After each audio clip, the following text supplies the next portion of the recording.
What's up in War Eagle War Report family? You got Ike Jones back with another morning drop. Today, reports out of the plains are Coach Hugh Freeze is indeed going to be calling plays for the offense this upcoming season. What does that mean for the offense? We'll talk about it. Y'all know how we do right here, War Report style. Let's drop it on them.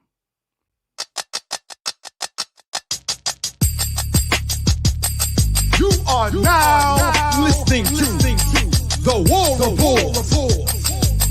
Drop. Morning drop. It is January 10th, 2024. We are here on a Wednesday morning talking a little Auburn football. Hopefully everybody got a chance to get some good sleep after staying up all night watching Auburn basketball. Shout out once again to the Auburn men's basketball team for getting the win versus Texas A&M last night, improving to 2-0 in the SEC. But today we're still talking a little football. And before we get into the conversation, make sure you're doing the necessary, sharing the video out there on social media at The War Report. Hashtag get your weight up. Please give us a like, thumbs up on the video, subscribe to the YouTube channel if you haven't already, and we greatly appreciate those of you who are doing that. Let's get the word out there about the great things we're doing right here at The War Report. But today we're talking offense for Auburn, and we'll get it started off talking about Brian Battie. Reports are that he has removed his name from the transfer portal. So another player who had previously decided he was going to leave has decided he is not ready to hang it up from the orange and blue. Brian Battie is supposedly coming back, at least to go through spring, but he has removed his name from the transfer portal. Have not had an opportunity to talk to Brian about this and see what his reasonings were. But I do know that there were team meetings that were happening, people reporting back to campus, and he decided he was going to come back. So looking forward to seeing that reunited running back room doing some great things in this year, too. So hopefully everything is going to be working out. We have a primary kickoff returner. I saw some kind of crazy comments online of people talking about how they didn't like him returning kicks from deep in the end zone. But, hey, listen. He is a dynamic kick returner. That has proven to be true throughout his career thus far, and hopefully this season he will be able to, coming up, be able to do some dynamic things in the kicking game and be able to get more involved in the offense as we see what the play calling is going to be like in year two here under Coach Hugh Freeze. And speaking of which, the main thing that we're talking about today is play calling. Multiple reports, most notably Chris Lowe of ESPN. Somehow Chris Lowe of ESPN is very tapped in with what's going on with Auburn over the last few years. But, he does come to the game. So I've seen him up there in the booth, in the media booth. So Chris Lowe getting reports out of Auburn. And I mean, he's not the only one that has done these reports. But, of course, when somebody from ESPN reports it, that's when the rest of the world starts chiming in and taking note of that. But notably saying that the reports are that Coach Hugh Freeze has made the decision to call plays for the offense coming up in this season. If you're a follower of this channel, then you know this is something that we have been talking about, wanting to see happen, thinking that this is the direction that will likely happen after Philip Montgomery was let go as the offensive play caller or as the offensive coordinator for Auburn coming up in this season. And I think it's a welcome direction for the offense. If you follow Coach Hugh Freeze at all, you know this is old hat for him. This is what he's used to doing. So this shouldn't be some drastic change in direction or, he's going to be back in a place that he's most comfortable. And that's calling plays, having the play calling sheet in his hand, having the direction of the offense be under his tutelage. And listen, he's going to be able to ride and die with his own decisions.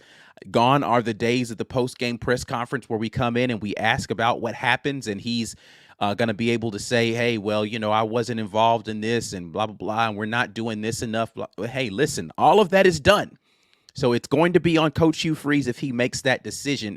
If the reports are true, because Coach Hugh Freeze has not come out and said anything publicly to declare that he's going to be the play caller going into the season. But Again, everything that is happening is pointing in that direction. And I believe that that is the positive and best direction for this offense, an offense that really underachieved, in my opinion, in this previous season. I don't think that the level of what happened on the field was indicative of the talent that was available to this offense. So then there's still a lot of things that need to get worked out as far as kinks with the offense, as far as solidifying some spots of who's going to be playing. But we just talked about Brian Battie and his return. Your running back room is solidified. You've got all of the running backs necessary. You're bringing back that core that was able to be productive for you, not necessarily overachieve, but Jarquez Hunter has not announced any intents that he's going to be leaving. Damari Alston seems locked in. Brian Battie is back. So your top three runners are going to be back, and you still have the emergence of young Jeremiah Cobb coming into his sophomore season. And Sean Jackson is still in that backfield. So you have a solid stable of 5 running backs that are going to be able to give you some continuity and stability going into the next season.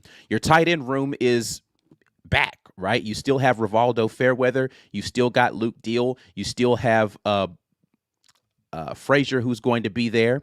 You picked up, you still have Micah Riley, and then you just picked up Rico Walker. So you have 5 solid tight ends that are going to be in that room. But then it comes down to the offensive line and then the wide receivers and the quarterback position, where there's still some uncertainty about who's going to be playing at what position. You feel like you have your starter of the future in Connor Lew, who played great minutes for you at center. So that position seems like you've got an incumbent starter there. You've got some guys who've played some snaps for you at your tackle position with Dylan Wade coming back, right? And then you've got Dylan Cinda, who's still there. And then you've got Jaden Muskrat. You've got some guys who've played some snaps for you along that offensive front. Jeremiah Wright, I can go down the list on and on. We've talked about those. So you've got some guys who've played some snaps, can come back for you in your offensive line. Wide receiver room, still a work in progress, but you have a lot of young talent that's going to be there. You still have Jay Fair in that room, still have Camden Brown, despite what people think about him. You still have Caleb Burton there in that room, so you've got some guys who've played snaps in this system that are going to be there. Not really sure what that system's going to look like just yet, but we do know that it's going to be RPO-based. We do know that he wants to get into some tempo, and I think those things suit all of the people who we've just talked about already, and their skill set. The question is, who's going to be the trigger man, right? Are you going to continue to ride with Peyton Thorne? We haven't heard about any movement as far as the transfer portal is concerned with a quarterback, but you do have the young up-and-comers that are there in that room between Holden Gerner, Hank Brown, and the true freshman and Walker White that people are excited about. So you've got pieces that are there. The question are those pieces going to be able to fit nicely together in the puzzles? The puzzle piece is going to fit for what Coach Hugh Freeze wants to do with his offense going into this season. If he's going to be the play caller, how does he utilize this bevy of this arsenal of talent that he has available to him to be able to be effective in year 2 as a play caller for this team? It's going to be interesting to see how that happens, especially considering I don't think that the idea that we don't have talent along this team as far as the offense is concerned is going to be a thing that you can say, right? It's inexperience, but it's talent. We've got the talent there. Now the question is, are we going to be able to deploy that talent in a way that's going to be a maximum effectiveness? Now, maximum effectiveness, that's a range, right? I'm not saying that they're going to be elite, but can you have maximum effect with the level of talent that you have? That is the challenge for Coach Hugh Freeze coming up here in year 2. But it also begs the question, who and what is the offensive coordinator system going to look like? Who's going to be the coordinator, and what is going to be the role of that person? We've heard a lot of names getting tossed out there, but nothing has come to fruition as of yet as the offensive coordinator. Of course, the rumors are maybe Kent Austin takes a step up to the OC position and coaches quarterbacks, and you continue down the path of having Coach Hugh Freeze be the guy calling plays, Kent Austin helping to develop the quarterbacks and help develop the passing game, right? That could be one direction. Do you go in the direction of the rumored situation with Derek Nix out there? He's the guy that's been most heavily tied to Auburn right now, currently with Ole Miss. You bring him over and unify some more people from that old Ole Miss staff that you had that you liked there. That could be one direction that you take with your offensive play caller, or with your offensive coordinator. Or do you go in some other direction that nobody has a first clue about, right? And I've seen rumors, or not rumors, but definitely people online saying they'd love to just see them promote Cadillac and let him be the offensive coordinator. If you're not going to have him call plays, then why not do that and then fill in with someone else as a running backs coach, or he could be the OC/running backs coach, and then you just promote a QB coach to on the field coaching position. There are a lot of options out there. Interesting to see which direction Coach Hugh Freeze decides to take with all of the things that he has available to him to be able to do. So hopefully we will get some movement with all of those things coming up here soon. But there are some crucial decisions that have to be made coming up in regards to what's going to happen with this play calling staff. But if Coach Hugh Freeze is going to be the guy, now is the time to step up and make this a thing in his identity before the spring. It's good that if he's going in this direction, let's go ahead and get this solidified now before spring happens, so that we can get a playbook that's going to be unified.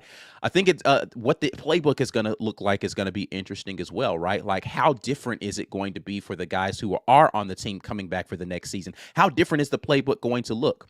Is it going to be, we heard that there were essentially two playbooks last year, right? One for Peyton Thorne, one for Robbie Ashford. Is one of those two playbooks the playbook that really is the Hugh Freeze playbook? Are there elements of it? Like, how is this offense going to look going into the next season? There are a lot of things that need to be ironed out, and they need to get an OC on board so that we can start to get those things solidified for those young men so they can start to learn that playbook, so they can get off to a head start there in the spring. All right, enough of me talking. I appreciate everybody for dropping in here with me. As always, we have a show sponsored, and today it is Manscaped. Manscaped.com is the place that you want to go. Cheers to the new year from our friends at Manscaped, because your resolution shouldn't be the only things that are well kept. 2024 is the time for new heights, new opportunities, and a new look for your Times Square balls. Manscaped's Lawnmower 5.0 Extra is every man's cheat code to look good and feel good and turn the page on confidence in this year. Whether you're looking to maintain or trim or go for that clean-shaven look, this trimmer has you covered, trusted by 10 million men worldwide. And now is your time to get a grip on your grooming with this exclusive offer by going to manscaped.com and using code REPORT for 20% off plus free shipping. Happy New Year, or happy new balls? Maybe. As a gesture for this new year, they even threw in 2 free gifts, Boxer 2.0 and the Shed 2.0 toiletry bag, because they know you look good, and when you're rocking your boxers from high school, you remember how that feeling was, right? This might be TMI, but I'm a boxer briefs guy. I have the Manscaped boxers, and it's a good look. It's a good look. Y'all didn't want to know that about me today, but we're sharing today, so figure I just give you that little tidbit about Ike Jones.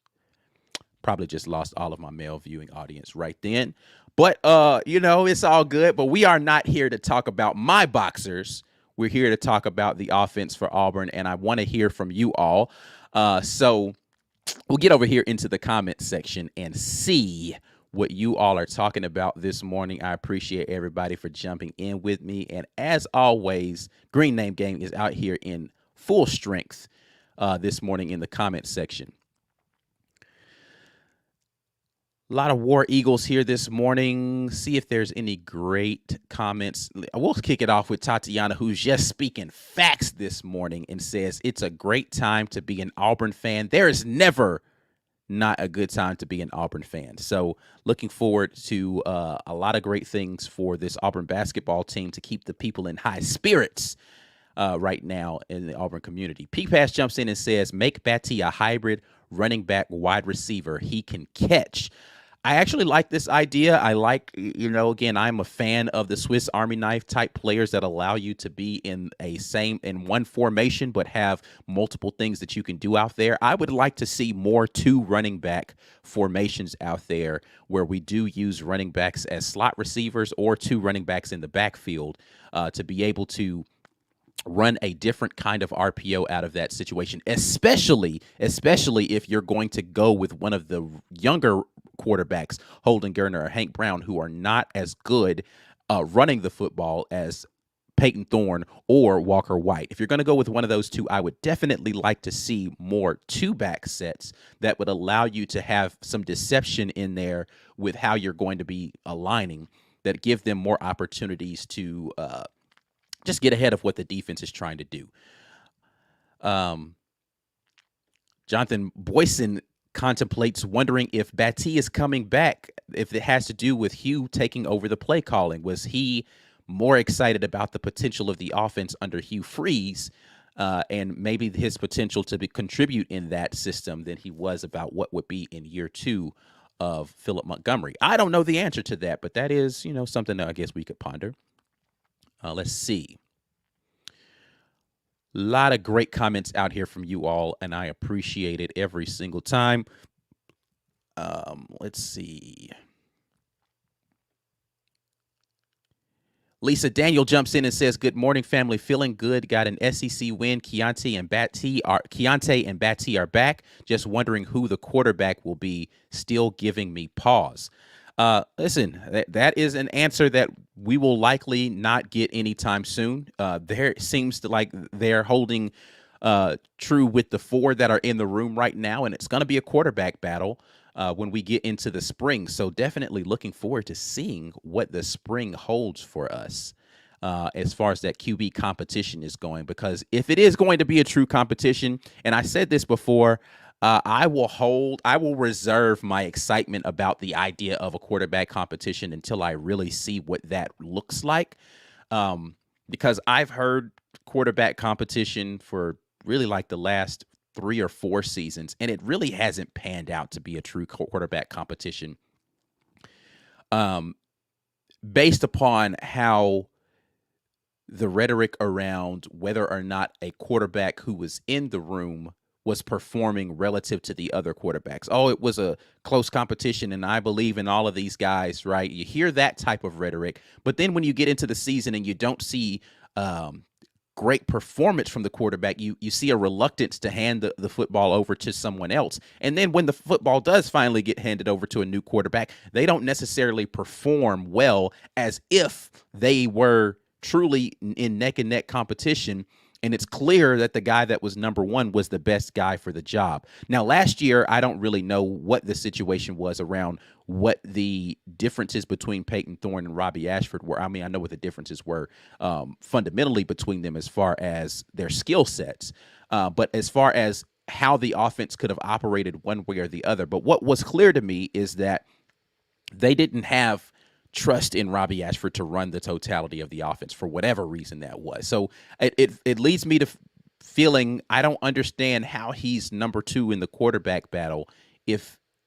Was it just that big a difference between the two? I just don't know that I believe that QB competition was as close as we were led to believe that it was, with the reluctance to hand the ball over to him as QB1 at any point in time during the season. So hopefully we will be in a position now where Coach Freeze, Kent Austin, whomever is going to be there helping with the quarterback development, has 2 or 3 guys that are actually ready to suit up and take QB1 snaps. And now, listen, I don't want whoever is the first quarterback out there to flop. I'd rather not even know what QB2 looks like because QB1 is doing that well, right? That's the preferred scenario. But scenario B that I would absolutely love to see is that if QB1 underperforms expectation, we have someone who is ready to step in and be the quarterback of the future for this team and steps in and is able to be capable, right? Or, and God forbid this scenario, your first quarterback gets injured, you have somebody else you can turn and hand the football to. Too many times, again, in the past couple of years, one of those 2 scenarios has played out, and it doesn't seem as if the next guy is ready to play. And so I'm ready for a coaching staff that is ready to groom quarterbacks that are ready to step in and take the reins should their number be called on Saturdays. Haven't seen it yet, but I would love to see it. James Barnett asks, Ike, do you think Coach Hugh Freeze gets away from the doesn't have experience narrative and just play the best players in any position? You can't get experience if you don't get experience. Just saying. I absolutely think that this is going to be a thing going forward. I think A lot of what has allowed Coach Hugh Freeze to be successful as a recruiter is his reliance on the idea that I will play you if you're the best guy. Playing young guys that are talented, getting them on the field, getting them experience. He showed that with Jeremiah Cobb last year, his willingness to go out there and let a young guy play, even though there were guys with more experience in front of him that I think could have done some of the similar things that he was doing out there. He played the talented guy at running back out there. So I think that that's something that we could see happen in the future with some of these wide receivers. We could definitely see it happen on the defensive side of the ball, even though I don't think that Coach Hugh Freeze is going to meddle too much on the defensive side. So whoever the defensive coordinator and whatever pans out with the different how they're going to divvy up the different rooms are going to have more say in that. But I do believe we are going to get to a place where it's going to be about talent over experience if the experienced one is not just far and above grasping the concepts or being able to execute those concepts. I think he's going to be willing to take his lumps with some inexperienced guys this year in order to show that, number one, he's willing to play those guys so that he can continue to recruit them. But number two, give yourself that head start on gaining some experience with some of those guys, and it'll pay dividends down the line. That's my hope, at least. And I think that he's shown his willingness to do that in previous coaching stops. Hopefully that is going to be a case here at Auburn as well. A contrarian said that Hugh kept saying Monty's terminology was different from his. He did repeat that over and over again. He also said that he felt like that might have been a good thing because there are so many people who are familiar with his terminology that maybe it was going to give them an edge and not having people, tip their hand at what they're going to be doing. So it's going to be interesting to see how he deals with that situation as well, as he's saying, hey, listen, you might know what the terminology is, but we're going to be able to execute the things I'm doing so well that I don't care that you know some of that terminology. But as long as it's something that's going to be familiar to him, and when they go in there and they develop those things, he's going to be more ready.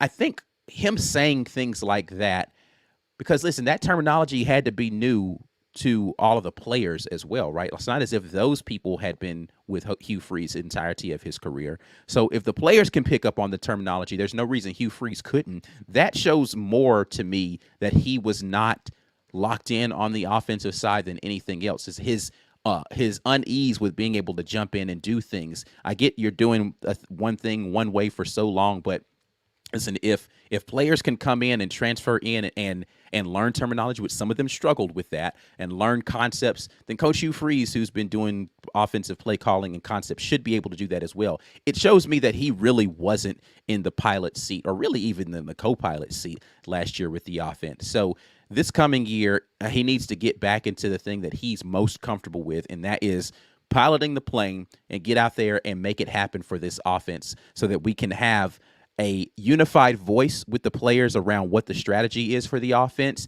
and then a unified vision of what they want to do on game day in certain scenarios. Hopefully gone are the days where we're getting, late into a play clock and we still don't have a play call in because it's not a debate about what we're doing. We're going to, hey, it's going to be your call. We're going to move forward. We don't need to check with the head coach. No, we're just going to go and we're going to do what we need to do. I'm looking forward to seeing that be a big change going into the next year. Miller House says if we find the right trigger man and get right in the trenches, we'll be a solid football team in 2024. Absolutely agree with this statement. If you find the right quarterback and offensive line, it allows the offense to move a lot more smoothly. I'm looking forward to seeing what we're able to do in those areas, whether it's transfer portal or just by development of the guys that we have. I think that, a lot of people are underrating what we could potentially have already on our offensive line sitting on the bench right now just because we haven't seen those young guys play. But again, to the point that was made earlier, you can't get experience unless you get experience. There's no way around that, right? So you're going to have to play people who haven't played before if they're ever going to play. And garbage time isn't necessarily the same thing. It doesn't instill the same kind of confidence. So you need to get them snaps in some of these early games and allow them to be out there playing against the ones of someone else, right? So it's spring is going to be interesting, but it's also going to be really good to get those guys out there playing in meaningful snaps so that they can get the experience and and have the ability to go out there and just feel the environment and all of those things necessary to make you a player that is ready to take on the challenges when we get into the SEC play. So I'm hoping that that is going to be the case, that some of those young guys will get an opportunity in this system. And then I don't know what's going to happen from the quarterback standpoint, but I am looking forward to seeing some sort of QB competition. Just let it be a competition, actually, and let these young men prove their worth. And whoever's the best guy, let them. And I'm not rooting for anybody in particular in the QB race. I just want the best guy to be able to win it. And whoever that is, let it be somebody who's competent and able to go out there and execute. And again, if it doesn't work out the way you thought it was going to be, let's be willing to pivot off of it. All right.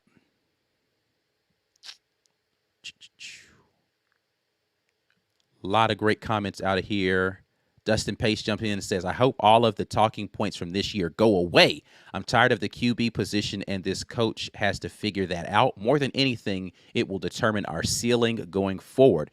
It's difficult to not have a quality quarterback play and have, a high ceiling for your offense. Like, it's overcoming poor quarterback play is very difficult. Like, that takes imaginative play calling. And hopefully Coach Hugh Freeze gets into some more imaginative play calling, and we're able to scheme some guys open this year. I don't feel like we did a really good job of scheming guys open consistently last season.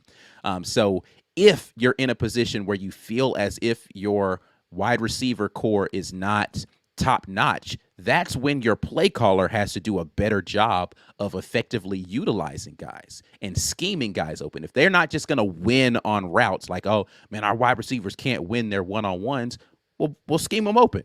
That's what play calling is for. You should be able to do things from a scheme perspective and be able to attack how the defense is giving you looks to be able to get guys open. So I don't think that we did either of those things particularly effectively last year. Utilizing our guys to be able to do what they do naturally to maybe win some of those one-on-ones in ways that make sense for them, or scheming them open if you felt like they couldn't win those one-on-ones consistently. As you get into the game and you're seeing that your game plan's not working, pivot into some things that allow you to scheme those guys open. We saw it happen occasionally last year, but it was not consistent. And I think that this year we need to see more of that, a pivot in how we're going to attack defenses to scheme guys open. That's going to be an imperative for Coach Hugh Freeze as he takes over play calling duties. Let's see if there's any other great comments out here. You guys are saying a lot of great things. Can't get to them all, but I appreciate everybody for jumping in here this morning. Daniel Owen says, I think most QBs would have looked good against a second and third team offense playing prevent. Am I mistaken? You are mistaken.